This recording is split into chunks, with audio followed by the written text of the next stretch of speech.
Пиејќи ги ладните пијалоци во Моцарт, најдобрите објекти во регионот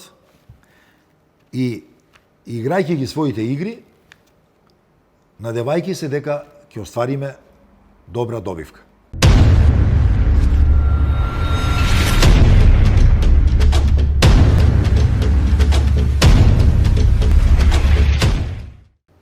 А еве да прокоментираме малку околу надпреварот кој се одигра вчера против репрезентацијата на Украина.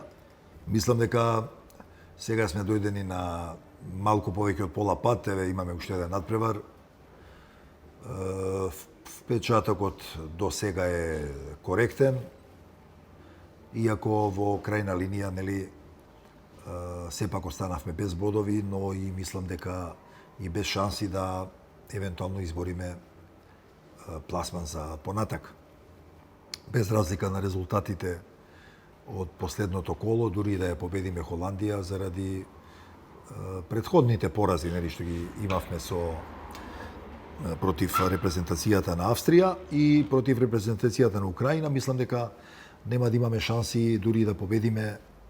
или имаме со некој од овие две селекции по 3 бода, мислам дека нема да имаме шанси да одиме во осмина финале, да се пласираме као третопласирани. Но што е тука е, ова е едно наше прво искуство,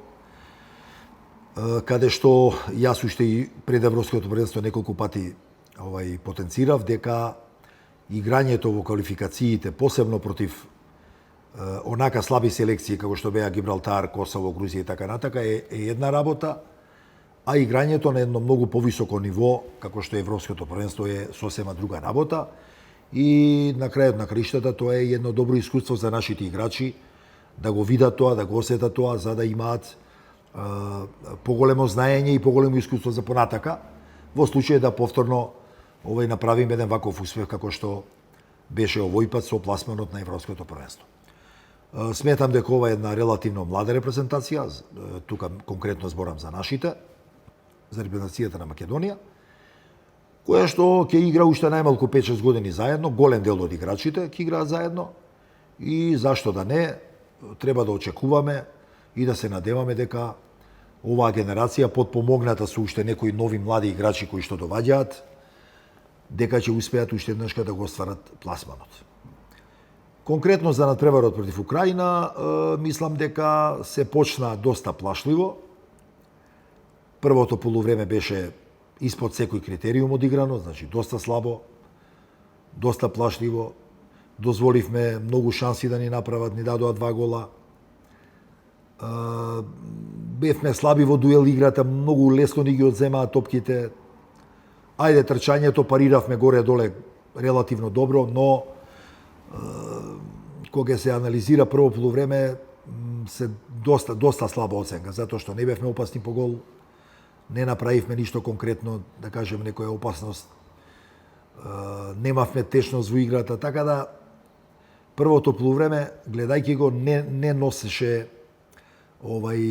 добри впечатоци и секако дека се плашевме дека во второто полувреме, ако вака продолжат, ќе биде уште полошо. Но второто полувреме се покажа Македонија во едно сосем ново светло, како да излезе една нова екипа на теренот, многу помотивирана, поофанзивна, секако дека тука придонесува малце и замените кои се направија, значи имавме сега поофанзивен состав и мислам дека тоа ризикување и тој начин на размислување допринесе да ги притиснеме украинците во голем дел од второто полувреме, да постигнеме еден гол. После и трината на нашиот капитен Горан Пандев, кој што буквално го намести одбранбениот играч одлично, виде дека ќе биде краток и убаво го намести за да свирне судијата пенал. Алиовски го искористи пеналот и се вративме во игра. 2-1 веќе беше резултат кој е опиплив, кој може да продолжиш да бркаш уште некој гол, но немавме среќа, имавме неколку солидни шанси, добри акции, но немавме среќа да успееме да извлечеме барем еден бод и да ни биде тоа првиот бод освоен во историјата на европските првенства. Секако Украина на крај, кога веќе многу се отворивме, и се пружи шанса да може би го зголеми своето водство, имаше и пенал промашен, имаше уште 2-3 солидни шанси, но резултатот заврши онака како што заврши. Во целина, овие први два надпревара што ги одигравме, може да се каже дека овој се одигра доста позитивно, доста коректно од наша страна. Повторно ќе кажам, игравме со силни противници, може би единствен силен надпревар во последниве 2 години што го одигравме беше надпреварот против Германија, каде што нели успеавме да ги изненадиме германците и направивме еден феноменален резултат, ги победивме на нивни терен, што на германците им се случува еднаш во 20 години. И може би тоа малце и ни дае за право да веруваме дека може би оваа генерација ќе има сили да направи нешто повеќе на Европско првенство, но ете се покаже дека сепак играњето на Европско првенство е еден друг ниво, каде што ете оставивме еден коректен впечаток, но секако фалат уште доста работи за да се постигнат и посериозни резултати. Сметам дека оваа генерација со овој настап не разочара, остави добар впечаток и секако сега на последниот надпревар против Холандија, кој што се исто така фаворити, ќе бидат дури и домакини, баш обратно од сето ова што ни се случуваше до сега, сметам дека треба да излеземе да играме храбро, офанзивно и да пробаме да се надигруваме со холанџаните. Дали ќе победиме или ќе загубиме на крајот на криштата, тоа нема да биде веќе толку ни важно. Секако дека е многу важно да победиме ако можеме, но сакам да кажам впечатокот е многу важен да покажеме дека сепак сме репрезентација која знае да игра фудбал, која знае да креира, знае да ствара шанси, да реализира и за целокупниот впечаток на крајот од Европското првенство тоа ќе биде многу важно, нели како ќе одиграме и последниот надпревар. Сметам дека Холандија е апсолутен фаворит, како и против другите селекции кои беа во нашата група, но тоа не треба да не плаши. Ние против холанџаните одигравме неколку пати добро, дури излековме добри резултати, така да зошто да не проба и ова генерација да го направи истото. Сметам дека имаме некои своји шанси и повторно ќе кажам, сепак ова Европско првенство треба да се земе како нешто позитивно за нас, за нашиот фудбал и како такво и да го завршиме на крај. Во овие неколку дена, секако на Европското првенство се одигра и неколку мощни интересни надпревари.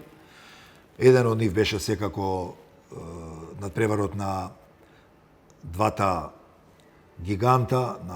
на двете европски велесили во фудбал, тоа се Франција и Германија. Се одигра во Германија, каде што Франција покаже една моќ, една силина и сите своји квалитети преку своите посебно брзи играчи и убитачни контри ги покажа против силната селекција на Германија. Германија далеко од тоа дека разочара, одигра еден добар надпревар, посебно во второто полувреме кога буквално ги притиснаа французите и голот на французите висеше и мудрија во фудбалски жаргон кажано еден добар пресинг,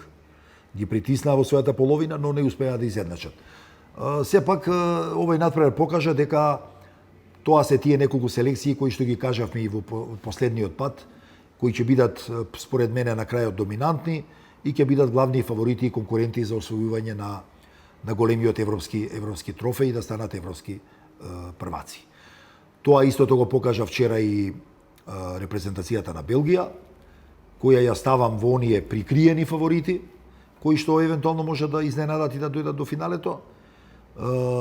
Посебно со влегувањето на нивните главни звезди во второто полувреме на Дебрине и останатите, покажа една надмоќ, ја притисна репрезентацијата на Данска, која, фала Богу, покажа најпосле добар надпревар, затоа што во првите два надпревари од сето она што се случуваше, се сеќаваме, не покажа некоја добра игра, но сепак против Белгија мислам дека и Данска остави добар впечаток, добро одигра, но на крајот сепак белгијанците беа поквалитетни и заслужено победија и секако дека репрезентацијата на Белгија можеме да ја ставиме на листата на оние кандидати кои ќе бидат меѓу главните фаворити за освојување на европската титула. Благодарение на нашите момци, сепак успеавме на најдобрата хладилничарска компанија Моцарт, да им излечеме уште 1 милион денари во хуманитарни цели и еве веќе стигнавме до бројката, до цифрата од 2 милиони денари кои ќе бидат доделени во хуманитарни цели. Се надевам дека тоа нема да заврши тука, дека нашите играчи ќе постигнат барем уште еден гол и дека ќе стигнеме до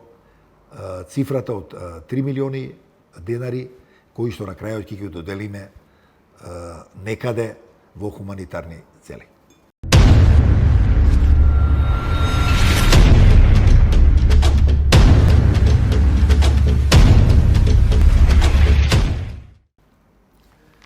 А ако може уште едно кафе, ќе те молам.